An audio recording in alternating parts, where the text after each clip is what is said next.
உங்களுக்கு வணக்கம். தொடர்ந்து காணொளிகளை பார்க்குற நீங்கள் ஆரம்பத்தில் கொஞ்சம் நேரம் காணொளிகளை பார்க்குறீங்க. அந்த காணொளிகளில் கொஞ்சம் தொய்வாக பேசும்போது அடுத்த காணொளிகளில் போயிடுறீங்க. கொஞ்சம் பொறுமையாக நிதானமாக நான் என்ன பேசுகிறேன்றதை கேளுங்க, சப்ஸ்கிரைப் பண்ணுங்கள், கொஞ்சம் வலையொலிக்கு ஒரு ஆதரவு கொடுங்க. நான் விஷயத்துக்கு நேராக வரேன். நாம் தமிழர் கட்சி ஆட்சியை 2026 பிடிக்குமா பிடிக்காதா, சட்டமன்ற தொகுதியில் வெற்றி அடையுமா அடையாதா அப்படின்ற பல கேள்விகளை முன்வைக்கிறாங்க. ஒரு சில பேர் என்ன நினைக்கிறாங்க, ஓட்டுக்கான அரசியல் நாம் தமிழர் கட்சி சீமான் அவர்கள் பண்ணலை, அப்படி பண்ணுறவர் எதுக்கு மரங்களுக்கு மாநாடு, மலைகளுக்கு மாநாடு, தண்ணீர் மாநாடு, உயிரற்ற பொருள்களுக்கெல்லாம் ஒரு மாநாடு போடுறாரு அப்படின்ற மாதிரி ஒரு தவறான ஒரு கருத்தை முன்வைக்கிறாங்க. இதுக்கெல்லாம் ஓட்டுரிமையே கிடையாது, இதனால் என்ன பயன் அப்படின்றாங்க. தமிழக அரசு அப்படின்னு ஒரு அரசு நமக்கு இருக்குன்னா, அந்த அரசு ஒட்டுமொத்த தமிழகத்திற்கான எல்லா வாழ்வியலுக்கும் தேவையான ஒரு அரசு. வெறும் மனுஷ உயிர்களுக்கு மட்டும் ஒரு அரசு கிடையாது. நமக்கு தேவை என்ன இருக்கோ அந்த தேவைகளை பூர்த்தி செய்யக்கூடிய எல்லா விஷயத்துலையுமே அந்த அரசு தன்னை முன்னிலைப்படுத்தி அந்த மக்களை பாதுகாக்க ஒரு அரசு வழி நடத்தணும். இதுதான் அந்த அரசின் அடிப்படையில் தான் அண்ணன் செந்தமிழ் சீமான் அவர்கள் எல்லாத்துக்குமே அரசியல் இருக்குது. மனித பிறப்பில் நம்ம பிறக்கிறதுலேருந்து நம்மளுடைய இறப்பு வரை நமக்கு இடைப்பட்ட வழியில் நடக்கிற ஒவ்வொரு விடயங்களும் அரசியல் இருக்குது. அந்த அரசியலில் நாம் போகலைனாலும் நம்மளை சுற்றி தான் அந்த அரசியல் நடக்கும். அதை நம்மளால தான் அந்த அரசியலை இயங்கும். ஒவ்வொரு மனிதனுக்குள்ளேயுமே ஒரு அரசியல் இருக்குது. அந்த அரசியலை வெளியே வராமல் பார்த்துக்கிறதோட சூழ்ச்சி தான் இந்த திராவிடத்தோட சூழ்ச்சி.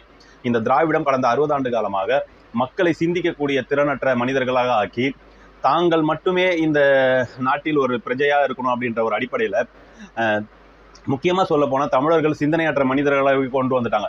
அப்படி சிந்தனை கொண்ட மனிதர்கள் இருந்தாங்கன்னா அவனை விலை வாங்கி அவனை அடிமையாக வச்சுக்கிறது தான் திராவிடத்தோட தொடர் சூழ்ச்சியில் ஒன்று. இதில் எப்போவுமே தமிழர்கள் பலிகடாகிறது தான் இயல்பு.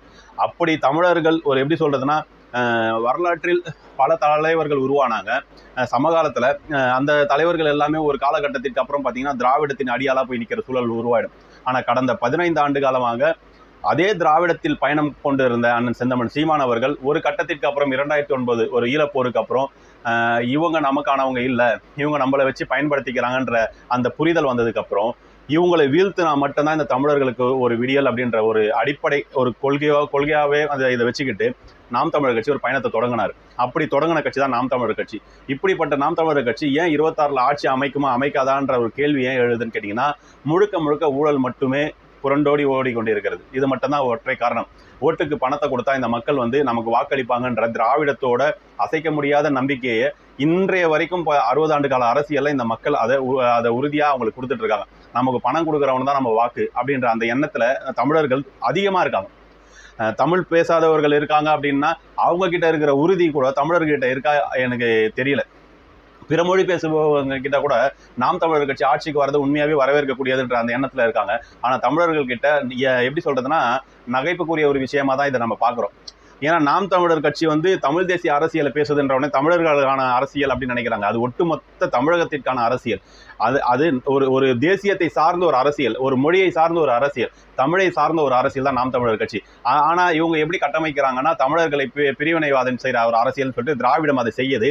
இப்போ ஒரு சில தமிழ் தேசிய வலையொலிகள் சார்ந்தவங்க, தமிழ் தேசிய சிந்தனை சார்ந்தவங்க ஒரு சில பேர் எப்படி போகிறாங்கன்னா, திராவிடம் தான் சரியானது அப்படின்ற அந்த மையப்பொருளில் போகிறாங்க. இது நம்ம பல இடத்துல பார்க்க வேண்டியதாக இருக்குது. அண்ணன் செந்தமிழ் சீமான் அவர்கள் தேவர் ஐயாவுக்கு ஒரு நிகழ்வு சென்னையில் நடத்தியிருந்தார் 2 நாட்கள் முன்னாடி. அங்கே தெளிவாக சொல்கிறாரு, என்னை நீ விமர்சனம் பண்ணி தான் உன்னுடைய வயிற்றுப்பிழப்பு போகுது, என்னை பற்றி நீ பேசாமல் உன்னுடைய வலையொலியை நீ இயக்கி காட்டிடு, அதுக்கப்புறம் நீ ஒரு நேர்மையான ஆண்மகன் நான் ஏற்றுக்கிறேன்றதை அவருடைய பாணியில் ஒரு அடித்து பேசுகிறாரு. அது எதற்காக பேசுகிறாருன்னா, நீ என்ன விமர்சனம் பண்ணுறதால தான் உன் வயிற்றுப்பிழப்பு போடுது, அதில் எந்த மாற்று கருத்தும் கிடையாது.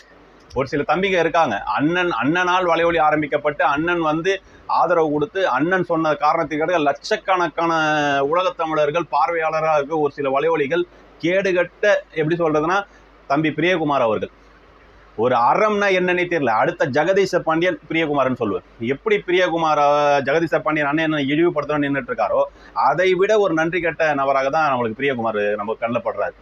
தொடர்ந்து அவதூறு. அண்ணன் தெளிவாக சொல்றாரு எல்லா விஷயத்தையுமே, என்னை பத்தி நீ பேசுறதுனால தானே வலையொலி ஓடுது, என்னை பத்தி பேசாம நீ வலையொலி நடத்தி காட்டுறான் அப்படின்னா அதுக்கு அவன் ஒரு பதிவு போடுறான். எப்படி போடுறான்னா, ஆனா இதே மாதிரி விஜயை பத்தி பேசாம நீ வலையொலி பேசுற அப்படின்னு சொன்னா அவங்க பொழப்பு ஓடாதுன்ற மாதிரி பதிவு போடுறேன். விஜய் எப்போ வந்தாரு, விஜயை பத்தி பேசி செந்தமிழ் சீமான் அண்ணன் எப்போ வளர்ந்தாரு? ஒரு அடிப்படை அறம் உனக்கு இருக்கா இல்லையா? ஒரு மனசாட்சியோட நீ பேசுறியா? ஃபர்ஸ்ட் விஜய் 2 ஆண்டு காலம் முன்பு தான் அரசியலுக்கே உள்ள வராரு. அதற்கு முன்னாடி வரும்போது அண்ணன் கிட்ட பல முறை சந்தித்து பல விஷயங்களை தெளிவுபட்டு அதுக்கப்புறம் தான் வராரு. ஒரு சில விஷயங்கள் அண்ணன் சொன்ன விஷயங்களே அவர் மேடையில் ஒரு நகைப்புக்குரிய விஷயமா அவர் பேசிட்டார். அந்த விஷயத்தை அண்ணனால் பொறுக்க முடியல. அப்பவும் பொறுத்து கொண்டு தான் போனார். காலம் போக போக விஜயோட செயல்பாடுகள் முழுக்க முழுக்க சரிப்பட்டு வரலன்றதுனால தான் விமர்சனத்துக்கு உள்ளாக்குறாரு. அப்போ கூட அண்ணன் என்ன சொல்றாரு, என்னுடைய விமர்சனத்துக்கு நீ பதில் வச்சுட்டு போ, அவ்வளவுதான். என்னுடைய எதிரி நான் யாரை பார்க்கறேனோ அவன் தான் எதிரி, என்னை எதிர்க்கிறவங்களாம் என் எதிரி இல்லை. இதை தான் பதிவு பண்றாரு. இதுக்கும் நீ ஒரு கவுண்டர் போடுற. அதே மாதிரி தான் டிவிகேவும் சொல்லும் அப்படின்ற மாதிரிலாம் மனசாட்சியோட பேசணும். இந்த பிரியகுமாரோட கேவலமான அந்த பதிவுகளை பார்க்கும்போது இன்னும் காட்டமா பேசணும்னு தோணுது. ஆனா சரி, ஒரு அறம் சார்ந்த ஒரு அரசியலில் நாம பயணம் பண்றோம். நாம அந்த அறம் சார்ந்து இல்லாமல் போயிடக்கூடாதுன்றதுனால கண்ணியத்தோட போகணும்னு நினைக்கிறோம். எதற்கெடுத்தாலும் கேவலமா இன்னைக்கு சொல்றேன், அண்ணன் சீமான் அவர்களை பற்றி பேசலன்னா உன்னை வலையொலி ஓடவே ஓடாது. அதுதான் உண்மையும் கூட.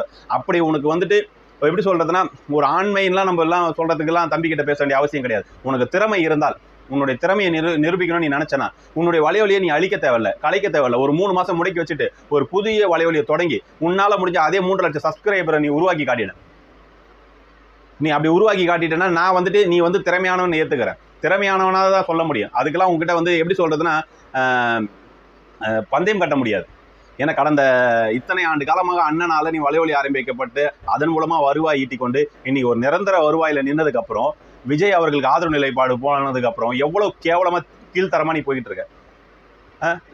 இதை பார்க்கும்போது தான் உன் மீது சரி, வயதில் ரொம்ப குறைவாக இருக்கிறவன் அவனுடைய எண்ணங்கள் மாறும், ரசிகர் மனப்பான்மையில் இருக்கிறவன் மாறதான் செய்வான். ஏன்னா நம்ம இப்போ மதன் கௌரி அவர்களே சில விஷயத்தை விமர்சனம் பண்றோம். மதன் கௌரி அவர்கள் மற்ற அரசியல் கட்சி தலைவர் எல்லாரையும் பற்றியும் பேசுவார். பேசும்போது அந்த அரசியல் கட்சி தலைவர் பேரோட முடிச்சிருவாரு. சிஎம்ஆ இருக்கட்டும், எக்ஸ்சிஎம்ஆ இருக்கட்டும், அண்ணன் சீமானா இருக்கட்டும், எல்லாருமே அந்த கட்சி பேர் சொல்லி அவங்க பேரை சொல்லி அப்படியே கடந்து போவார். ஆனால் விஜய் சொல்லும் போது மட்டும் விஜய் அண்ணா ஒருத்தனுடைய நடுநிலை எந்த அளவுக்கு இருக்குன்னு பாருங்க. அவர் அடிக்கடி சொல்லுவார், நடுநிலையான நான் நடத்துறேன், நான் நடுநிலையா ஊடகங்களை நடத்துறேன், என்னை நீங்க நம்பி என்னுடைய சப்ஸ்கிரைப் செய்து என்னுடைய காணொலிகளை பார்க்கலாம், தெளிவு பெறலாம் அப்படின்னு சொல்லி. அப்படி நீங்க நடுநிலையா இருக்கிறீங்கன்னா உங்களுடைய காணொலியில நீங்க என்ன சொல்லணும்னா, டிவிகே தலைவர் விஜய் அப்படின்னு தான் முடிக்கணும். விஜய் அண்ணான்னு சொல்லிட்டு உங்களுடைய ஆதரவை ஒட்டுமொத்த 84 லட்சம் பார்வையாளர்களையும் திணிக்கிறீங்க பாருங்க. அதுவும் ஒரு தவறான விஷயம்.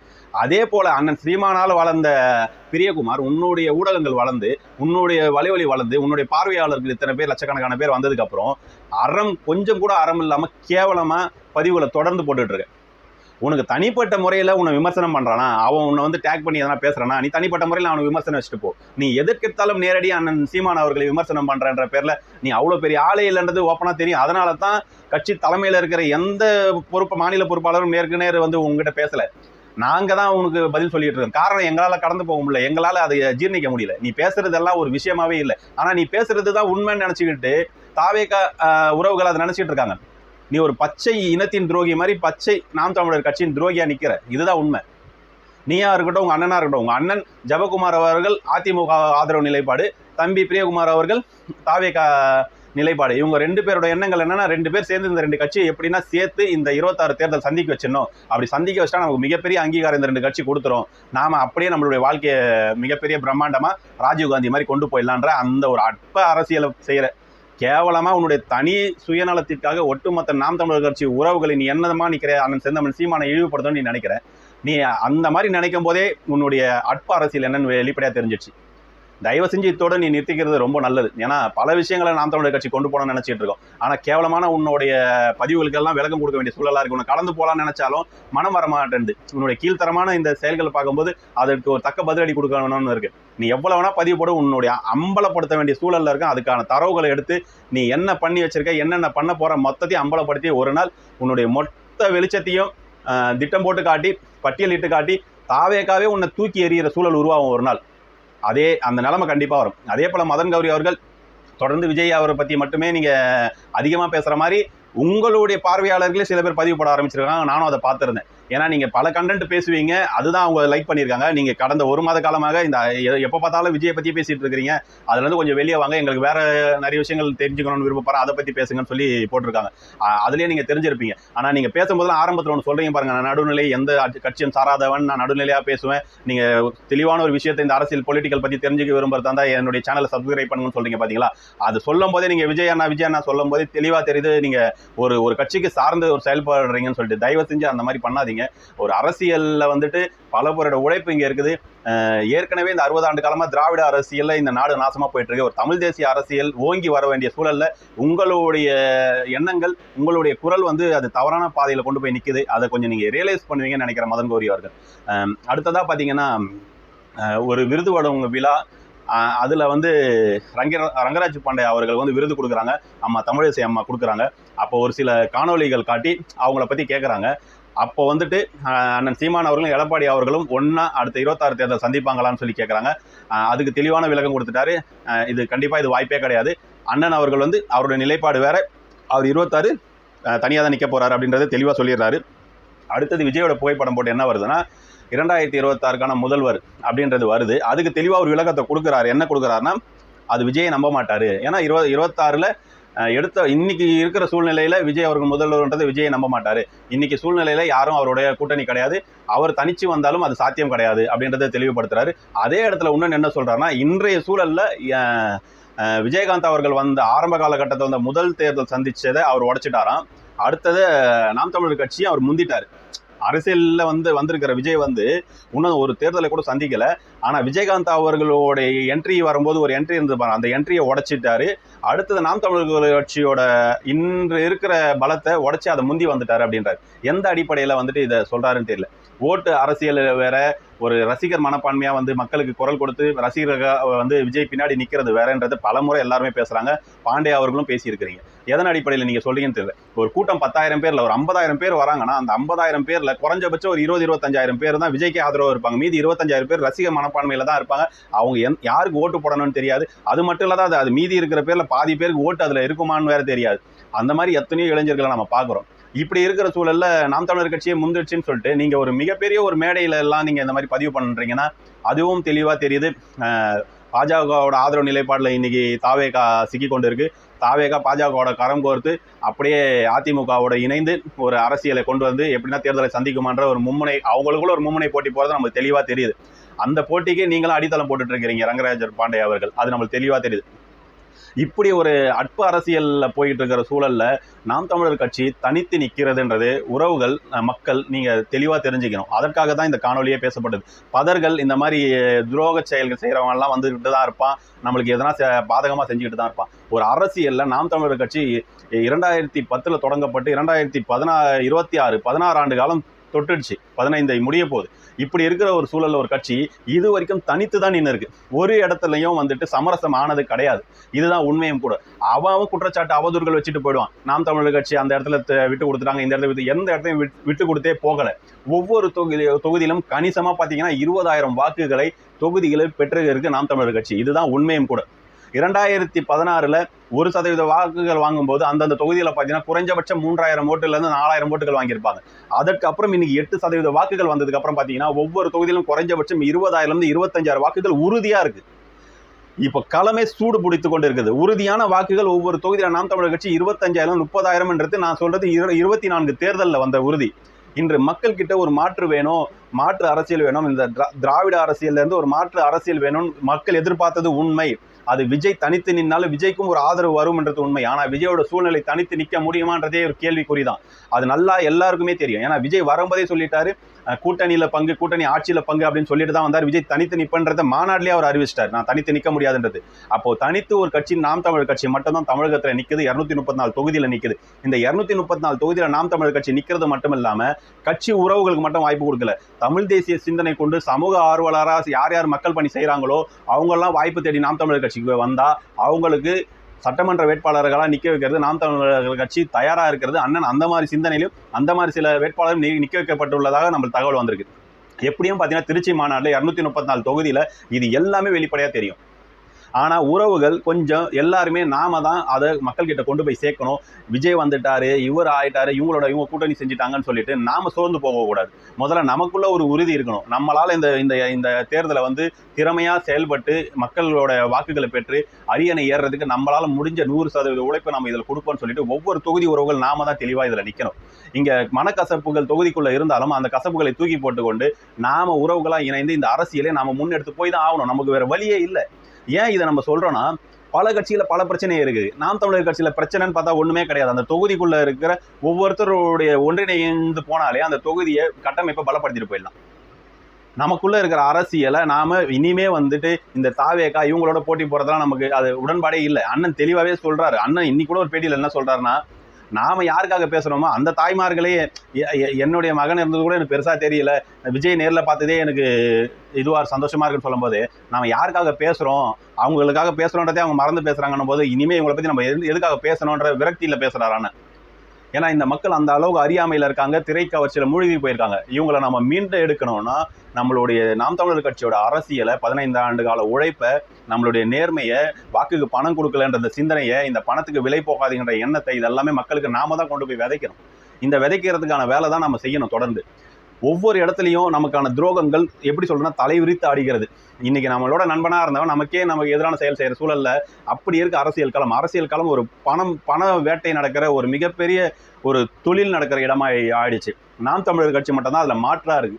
அது மக்களுக்கே தெளிவா தெரியுது. எத்தனை அரசியல் கட்சிகள் இங்கே முளைத்தாலும் நாம் தமிழர் கட்சியோட இடத்தை யாராலையுமே பிடிக்க முடியாது. அதனுடைய தனித்தன்மையே வேற.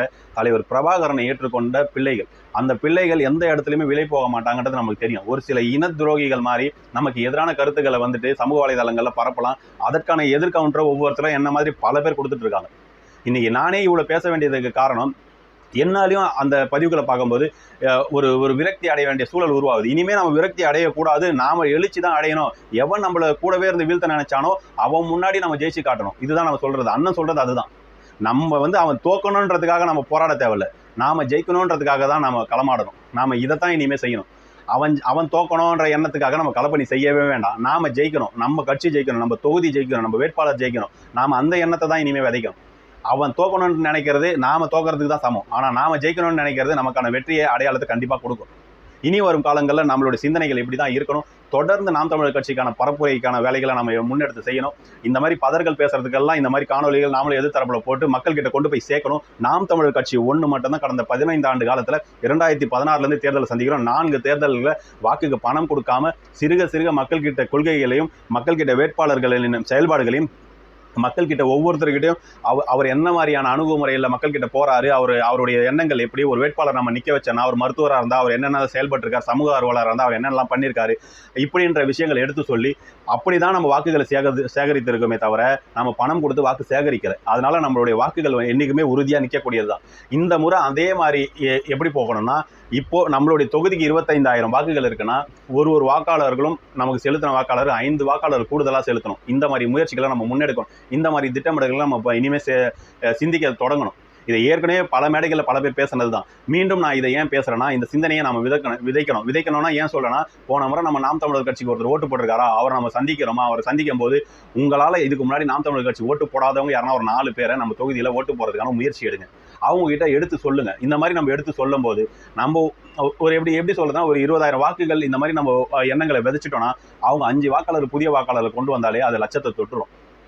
இது ஒரு கடினமான உழைப்பாக தான் தெரியும். ஆனால் நம்மளுடைய இனத்திற்காகவும் நம்மளுடைய நாம் தமிழர் கட்சியான செந்தனம் சீமான் அவர்கள் அரியணையில் உட்காரணும், ஆட்சி மாற்றம் வேணும், தமிழகத்தில் ஒரு தமிழ் தேசியம் மலர வேண்டும் என்றால் நாம் களமாடி தான் ஆகணும். நம்மளுடைய சில நேரத்தில் நம்மளுடைய வேலைகளை விட்டுட்டு சில நேரத்தில் பணிகள் செய்கிற சூழலாம் உருவாகிட்டு தான் இருக்குது. நாமளே எல்லாரும் செஞ்சுக்கிட்டு தான் இருக்கோம். பல பேர் வேலையை விட்டும் இருக்கும். இந்த மாதிரிலாம் எண்ணங்கள் எப்படியெல்லாம் செயல்பாடுகள் பண்ணிட்டு தான் இருக்கும். தொடர்ந்து நம்ம இந்த கட்சியை வலுப்படுத்தணும்னா நமக்குள்ள ஒரு ஒற்றுமை இருக்கணும். கண்டவன் நம்ம கூட பயணம் பண்ணவெல்லாம் கட்சியை பற்றி அவதூறாக பேசுகிறான், அண்ணனை பற்றி அவதூறாக பேசுகிறான், அவங்ககிட்ட சண்டை போகிறத விட்டுட்டு கட்சியை எப்படி கொண்டு போய் மக்கள்கிட்ட சேர்க்கணும் அதை நம்ம பண்ணுவோம். இங்கே ஒரு சதி திட்டம் தீட்டப்படுது. நம்ம எல்லாரையுமே இந்த வட்டத்துக்குள்ளேயே வச்சுக்கிட்டு கட்சியை ஒரு பின்னடைவு கொண்டு போகலான்னு நினைக்கிறாங்க. ஆனால் முதல்ல இந்த மாதிரி விஷயத்துலேருந்து நாம வெளியே வந்துட்டு கட்சியை கொண்டு போய் சேர்க்கறதுக்கான வேலையில் நம்ம உள்ளே வரணும். இனிமேல் நம்ம அதை தான் மக்கள்கிட்ட கொண்டு போகணும். 6 மாத காலம் தான் இருக்குது. நாம் தமிழர் கட்சியில் நம்ம ஏற்கனவே வாங்கின தொகுதியில் எத்தனை வாக்குகள் வாங்கணுமோ அதை விட 5 மடங்கு கூடுதலாக வாங்கணுன்ற எண்ணத்தோட ஒவ்வொரு தொகுதி உறவுகளும் நாம் இந்த சிந்தனையோடு நம்ம செயல்படணும். இதில் எதனா தவறுதலாக பேசியிருந்தேன்னா இந்த வலையொலியில் அதுக்கு என்னுடைய வருத்தத்தை தெரிவிச்சுக்கிறேன். உறவுகள் தயவு செஞ்சு என்னுடைய காணொலிகள் பார்ப்பவர்கள் நீங்கள் உங்களுக்கு தெரிந்த உறவுகளுக்கு இந்த காணொலிகள் அனுப்பி நம்மளுடைய சப்ஸ்கிரைபை பெற்றுக் கொடுங்க. தொடர்ந்து காணொலிகள் போடணும்னா உறவுகள் இந்த காணொலிகளை அதிக இடத்துல கொண்டு போய் சேர்க்கும் போது தான் அது ஒரு வலிமையாக நமக்கு தெரியும். நம்மளுடைய கருத்து உறவுகளுக்கு போய் சேர்ந்ததுன்ற ஒரு திருப்தி நமக்கு இருக்கும். அந்த அடிப்படையில் நீங்கள் ஆதரவு கொடுங்க. நன்றி, வணக்கம்.